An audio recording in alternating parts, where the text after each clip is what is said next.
Welcome to the Joy of Belonging. I'm your host, Marianne Villarreal, and our guest today is Tim Shriver, the chairman of the Special Olympics, co-founder and chair of the Collaborative for Academic, Social, and Emotional Learning, known as CASEL, the leading school reform organization for social and emotional learning, and a University of Utah Impact Scholar. Shriver is a husband, father, educator, best-selling author of the enormously popular memoir Fully Alive: Discovering What Matters Most, and a filmmaker. He is also, of course, a member of perhaps the country's most well-known political family, the Kennedys. Beginning in 1996 as the head of the Special Olympics, Shriver has led the largest expansion of the organization, growing the movement from 1 million athletes to over 6 million across more than 200 countries around the world. He is also the co-founder and chair of the organization Unite, whose aim is to promote national unity and solidarity across political, cultural, and geographical differences. They are tackling some of the world's most difficult issues by building the Dignity Initiative, a movement to ease division, prevent violence, and solve problems by reducing the rancor in our political and public discourse and promoting the dignified treatment of every person. Welcome to the Joy of Belonging, Tim. Well, I'm going to jump right in with a question about your work with the Special Olympics. And you've been the chairman of the organization for many years. Your history of working among those with intellectual disabilities and intellectual abilities in that goes back much further to Camp Shriver and Aunt Rosemary and the example set for you by your parents, especially your mother. Can you tell us a bit about those experiences and what you have found most rewarding in this work? Well, I mean, it's hard to overestimate the power of the Special Olympics movement in my life, but I'm going to be bold and say that for almost every volunteer, almost every family member, and for many, the vast majority of athletes, participation in Special Olympics is a life-changing event. And I often ask myself, why? It seems like we're just playing soccer, or we're just running a 100-meter race, or we're just swimming the length of the pool. What changes us so deeply about it?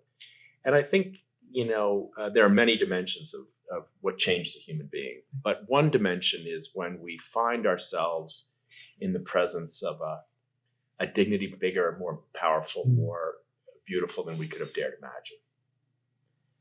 And when we find ourselves humbled by our misperceptions.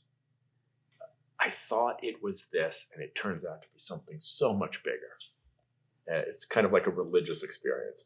Awe, wonder. Oh, I never saw that coming. I never saw it that way. So the Special Olympics, movement began in my backyard. My mom started a camp for children with intellectual challenges when I was 4 years old. My backyard turned into a carnival of activity, kickball games, swimming races, pony rides, ropes courses. In some ways, it was just a playground for a young child that was unimaginably fun. But in another way, that simplicity changed me because it wasn't about a cause. It wasn't about a issue. It wasn't about a policy. It wasn't about an organization. It was just about play. We were just playing together. And sometimes, it is in play that the labels recede and the fear recedes and the assumptions and the judgment recedes. And that's how I grew up. It's a great gift from my parents to me, without judgment first. Judgment came later, 7, 10, wait a second. Is this child different? This child speaks differently. This child doesn't seem to walk the same way I do. But that was later. I'd already, in some ways, been imprinted by the primary message, which is that we're playing together, we're friends, we're having fun. And then, once you play together and you're friends and you have fun, a lot of other things can be handled.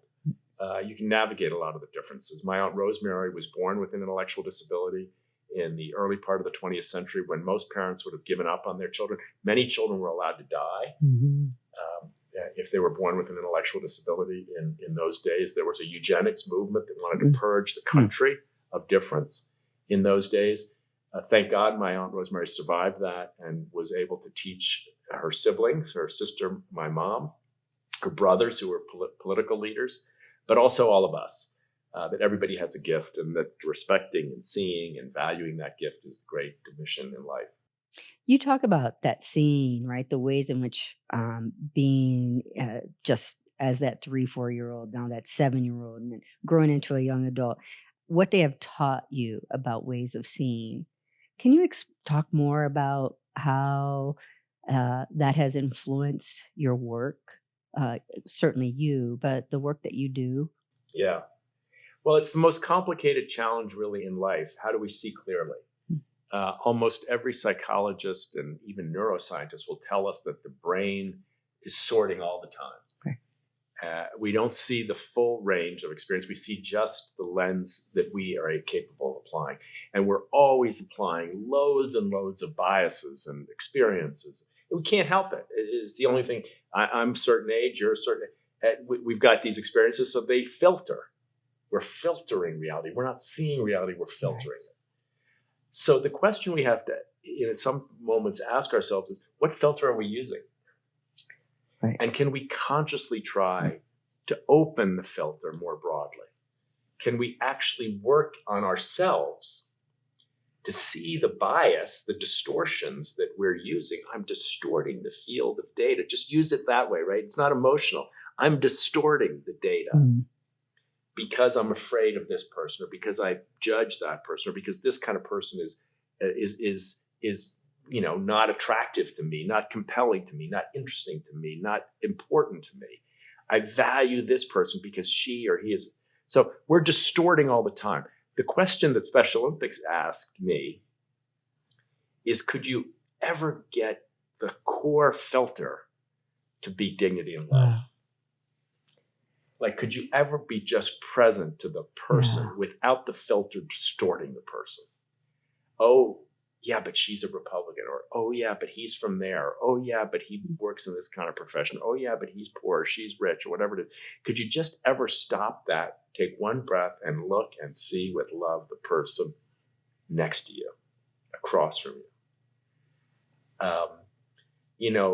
The Gospels used, Jesus was, I don't mean to go religious here, but Jesus was a master psychologist in some ways. We remember this. Remove the plank in your eye in order to see the splinter in the other person's eye.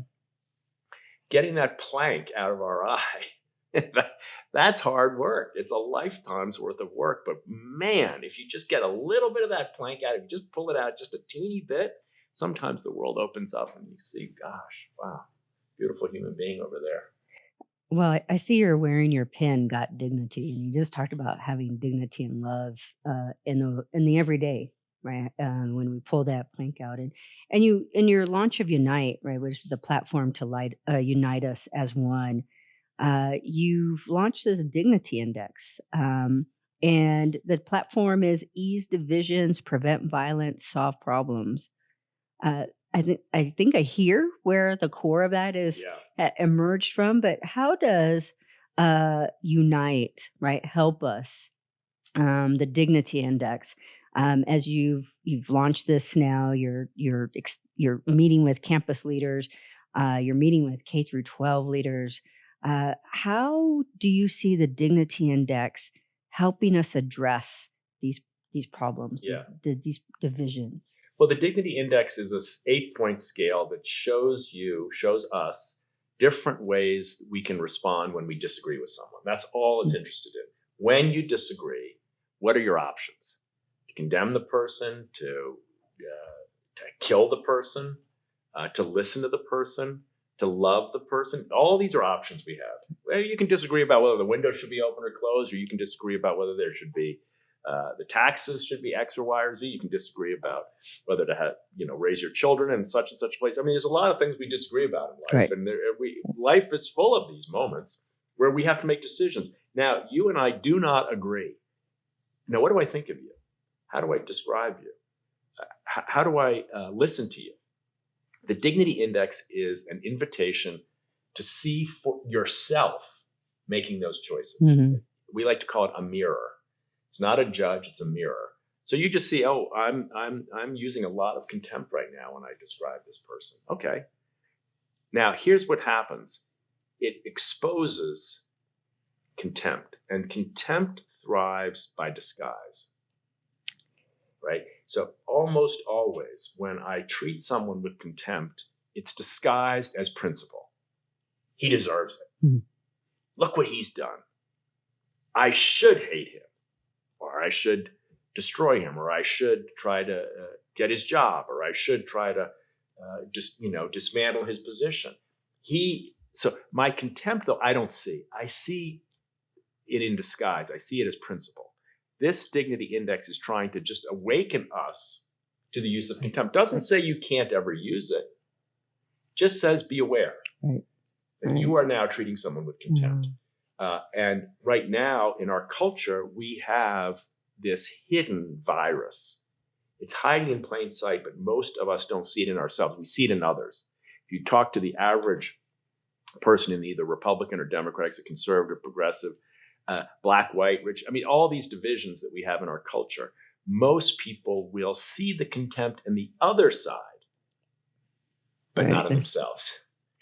So the dignity index is just an attempt to say, let's just be honest. Let's be conscious of the contempt, all the way back to being conscious of our bias so that we can decide what to do with it. It doesn't tell you what to do, it just helps you see who you are and how you're doing it. You mentioned earlier, right, that contempt is disguised as condemnation, right? That there's the cycle of violence and contempt create a cycle of violence and contempt. That's right. So is it fair to say that in the pause of the dignity index, that what it might create is a cycle of connection, a cycle from your lips to God's ears? Wouldn't that be something if we tried to create an expectation, a norm, where someone would walk into a room and see people with all kinds of differences of opinion and know deep in their bones that their opinion would not be treated with contempt. They might be disagreed with, maybe should be disagreed with, but they will not be hated and treated with contempt. They will not be, I dare say, canceled, eliminated, attacked personally. Their positions might be attacked, but they will not be. They will be safe. They will have their dignity respected. That would, I think, it would do more. People talk about free speech. The reason we don't have free speech is because everybody's terrified. Right. Everyone. I've asked a room of 500 people, how many people have not said something they believe because they're afraid of the contempt that they'll receive? Every hand in the room goes up. All of us have this experience right now. We are on edge, not because of what we think, but because what we think will happen to us if we say what we think. So the biggest threat to free speech right now is a culture of contempt. And the biggest threat to solving problems, how do you solve a problem if you're not telling the truth about what you think? And if your job is just to destroy the other side, guess what? You're guaranteed you might destroy the other side, but you won't solve the problem that the other side is presenting. So we think there's a lot in this question of how do we shift the culture to make contempt backfire and make respect and reverence and dignity be the norm. Again, we don't want people to hear this and say, you're asking me to compromise. No, we don't want people to hear this and say, we're asking you not to believe in your principles. Absolutely not. Believe in your principles, believe in them strongly, work for them with all your heart and soul, but add one principle. Treat the person who does not agree with you with dignity. That's it. That, I think, could unlock an enormous revolution of creativity and compassion. And I think we're desperate for it. Well, in this idea that we can create connection, we talk a lot about belonging. And I also heard you say, right, when we, what we trigger in somebody is when we don't acknowledge the dignity, right, of their humanity, of their idea, is that what we trigger in them is the retaliation. Instant desire, right. Instant desire for revenge and retaliation. When your dignity is threatened, Donna Hicks, the Harvard scholar, said, dignity is the strongest longing we have. And when our dignity is violated, it invariably triggers a response of revenge and reaction and an attack on the dignity of the other. If we can dislodge that cycle and replace it with dignity, validate the dignity of the person whose position disagrees with yours, then we could potentially start a cycle where that starts to grow. And, I just don't think the problems we have today are so intractable. Everybody says, oh, it's impossible. The other side thinks it.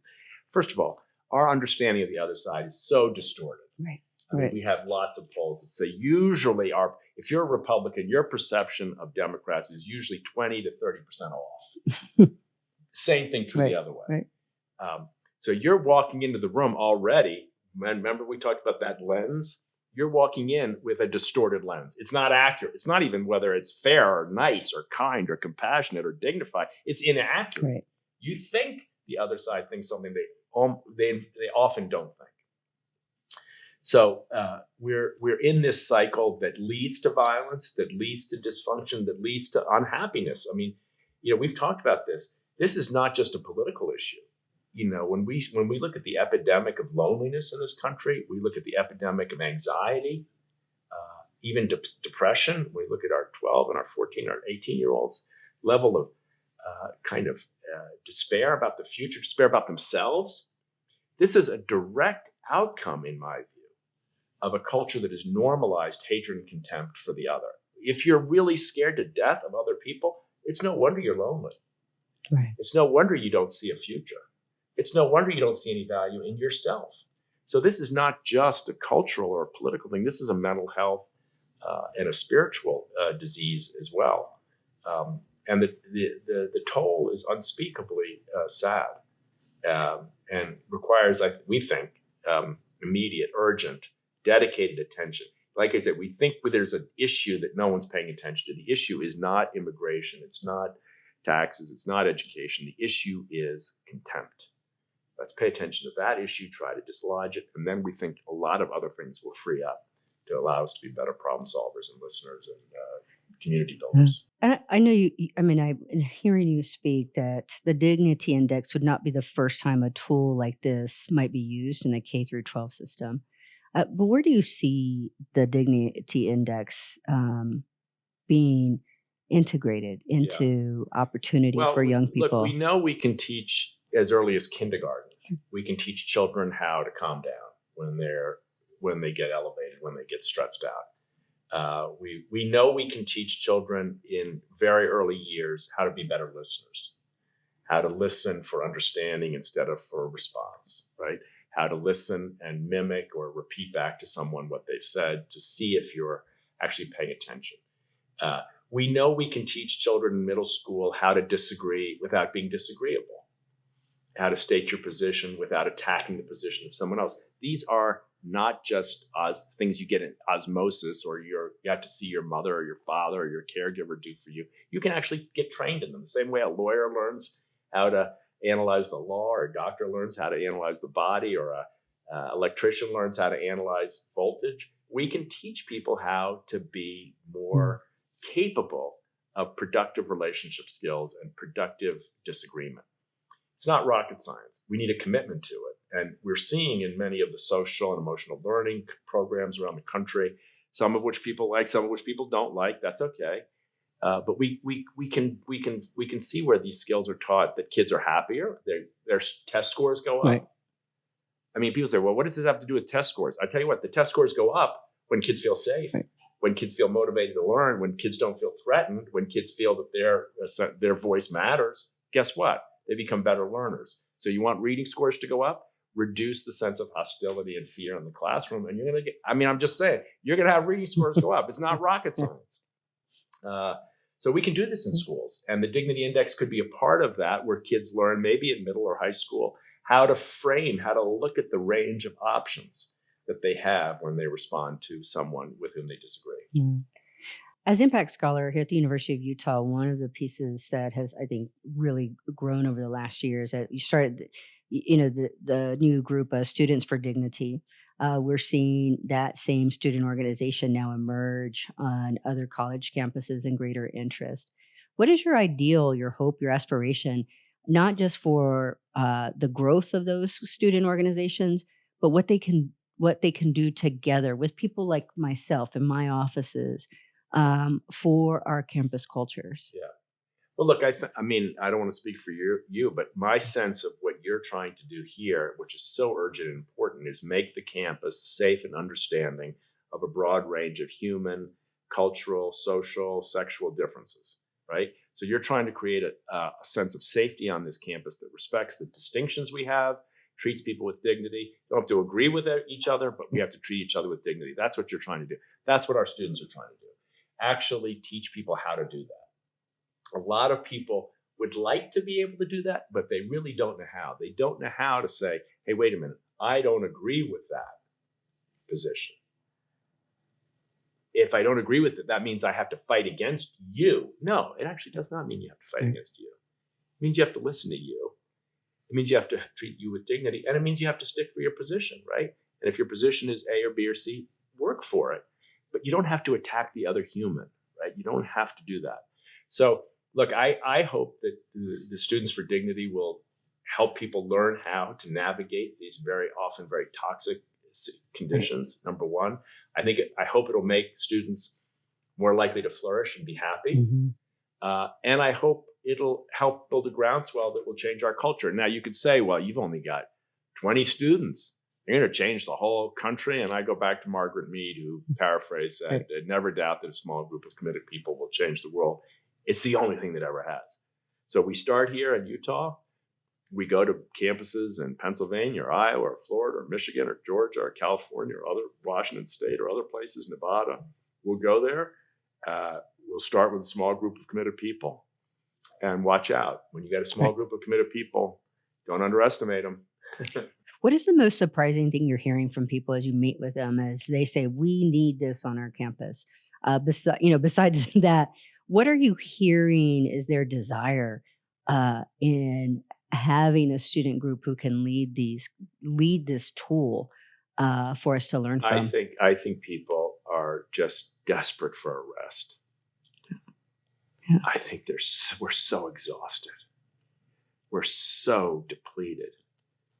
People get home at the end of the day and they're just like, oh my God, I had so much on my plate.